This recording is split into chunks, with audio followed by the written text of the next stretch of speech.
Jangan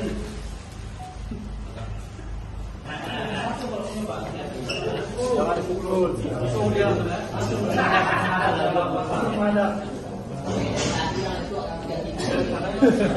Ini saya berada di Polsek Sukajadi, Polresta Pekanbaru, melakukan press release terkait pengungkapan kasus ekstasi sejumlah 5.055 butir dan Happy Five sejumlah 1.620 butir. Kasus ini terungkap pada hari Sabtu tanggal berapa itu? Tanggal 4 jam 22. Kemudian dikembangkan sampai dengan hari Minggu. Besoknya baru kita tangkap pemilik barang dan sekaligus gudangnya, yaitu di daerah Panam ya, Panam Jalan Merak Sakti, Kecamatan Bina Udia, Kota Pekanbaru. Dari rumah tersangka tersebut, kontrakan yang sekaligus adalah tempat usaha dari tersangka ini, yaitu laundry.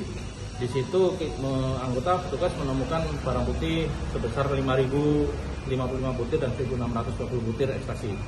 Ekstasi ini adalah ekstasi yang akan diedarkan di Kota Pekanbaru, dan ini adalah jaringan internasional. Ya, otomatis ini tersangka mendapatkan dari bandar-bandar internasional. Dan ini salah satu pengembangan dari kasus Marisa kemarin. Ya, ini pasti ada kaitannya karena pemasoknya yang kita buru, walaupun tidak secara langsung dia menjual ke Marisa, tapi inilah salah satu sumber barang ekstasi yang beredar di Kota Pekanbaru. Mudah-mudahan dengan upaya-upaya pengungkapan kasus-kasus yang besar seperti ini bisa mengurangi setidaknya potensi terjadinya kasus-kasus seperti kasus Marisa kemarin. Ada yang tanyakan? Jadi barang ini dapat dari mana? Dan ya. Produknya dijual berapa? Tersangka ini mendapatkan barang dari seseorang yang menurut pengakuan tersangka belum pernah ketemu, dikendalikan oleh seseorang inisial siapa?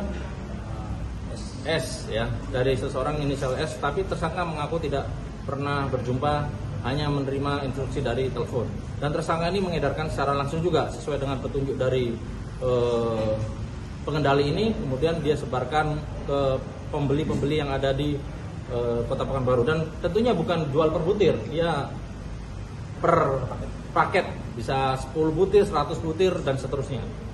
Guna kartu provider itu apa Pak? Nah, ini ada juga kartu telepon provider. Ini ciri-ciri yang digunakan oleh jaringan. Ya, jadi mereka menggunakan kartu-kartu sekali pakai ketika dia kerja. Ya, dia kerja menggunakan satu kartu kemudian dibuang. Ini dia sudah menyiapkan puluhan kartu yang sudah terregistrasi. Nah, mereka menggunakan sistem transaksi terputus dengan jaringan menggunakan komunikasi yang sekali buang. Ini merupakan modus-modus yang mereka lakukan. Ini informasi pengakuannya baru 6 bulan, tapi kita akan kembangkan lagi dengan jaringan yang selanjutnya ya. Kita terus kejar jaringannya dia sampai dapat. Keuntungan yang dia dapat selama 6 bulan tadi? Kalau pengakuan dia mendapatkan keuntungan 500 per butir. Ya, 500 per hitungannya. Kalau dia berhasil menjual, misalnya dia menjual 100 berarti 500 rupiah. Kalau dia berhasil menjual 1.000 misalnya berarti 500.000. Ya tidak banyak, tapi kalau dikumpulkan sekian banyak, otomatis dia mendapatkan penghasilan yang cukup besar. Ini Pasal yang diterapkan pasal 114, 112 Undang-Undang Nomor 35 tahun 2009, ancaman hukuman mati, pidana seumur hidup ataupun 20 tahun penjara.